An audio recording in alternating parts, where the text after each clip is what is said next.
জাহান্নাম মনে করো না ওটা দাদির বাড়ি, নানির বাড়ি, খালা শাশুড়ির বাড়ি মনে করিও না। জাহান্নাম তো দেখনি, একসঙ্গে 17 রকমের আযাব জাহান্নামে এক একজন পুরুষ আর মেয়ের উপরে চাপানো হবে। 17 রকমের আযাব একসঙ্গে। 1000 বছর ধরে জাহান্নামের আগুনের জ্বলন, সাপের কামড়, ফেরেশতাদের লাঠির পেটাই, চিৎকার করতে করতে এ আল্লাহ এ আল্লাহ এ আল্লাহ মরে গেলাম, আর বরদাস্ত হচ্ছে না, হয় এখান থেকে বাঁচাও, হয় বাঁচাও, আর নয়তো মেরে শেষ করে দাও, এ আযাব আর সহ্য করতে পারছি না। 1000 বছর ধরে ওই পুরুষটা জাহান্নামে, ওই মেয়ে ছেলেটি জাহান্নামে চিৎকার করবে, আল্লাহ কলিজা ফেটে যাচ্ছে, খিদায় পিপাসায় আর বরদাস্ত হচ্ছে না। 1000 বছর চিৎকারের পরে আল্লাহ ফেরেশতাকে বলবে, আল্লাহ তো দয়ালু, ফেরেশতাকে বলবে যাও যাও, আমার ওই বান্দা বান্দিরা 1000 বছর ধরে চিৎকার করছে, আল্লাহ মরে গেলাম, আল্লাহ হয় একটু কিছু খাওয়াও, একটু কিছু পানি দাও পান করবার জন্য, কলিটা পর্যন্ত কলিজা ফেটে যাচ্ছে, হয় এখান থেকে বের করো বাঁচিয়ে দাও, আর নয়তো আমাদের মৌত দিয়ে শেষ করো। দোকান থেকে তো বের হবার কোনো রাস্তাও নেই, আর মৌতে তো মৌত করিয়ে দিয়েছে, আর মরারও কোনো ব্যবস্থা নেই ওখানে।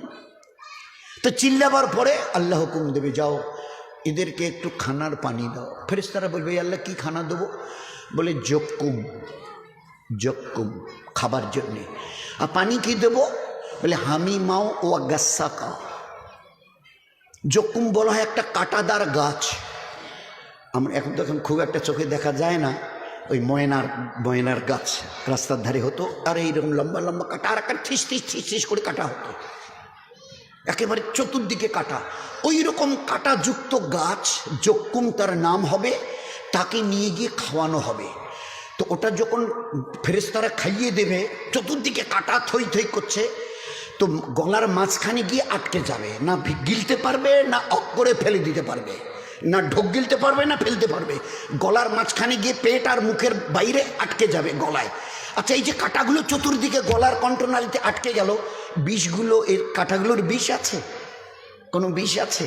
দয়ার নবী শুনিয়েছেন, এই কাঁটাগুলোর একটা কাঁটা হাতে নিয়ে কেউ যদি দুনিয়ার একটা জমিনের উপরে একটু দাগ দেয়, চিহ্ন দেয়, দাগ, একটা কাঁটার মাথা দিয়ে যদি একটু দাগ দেয়, তো গোটা দুনিয়া বিষে জ্বলে যাবে, গোটা দুনিয়া ওই বিষের চোটে জ্বলে যাবে।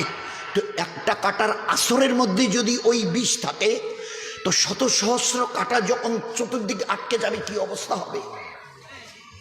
চিৎকার আরো বেড়ে যাবে, আল্লাহ পানি পানি। আল্লাহ বলবে হামিমা ও গাসসাক। হামিমা মানে জাহান্নাম।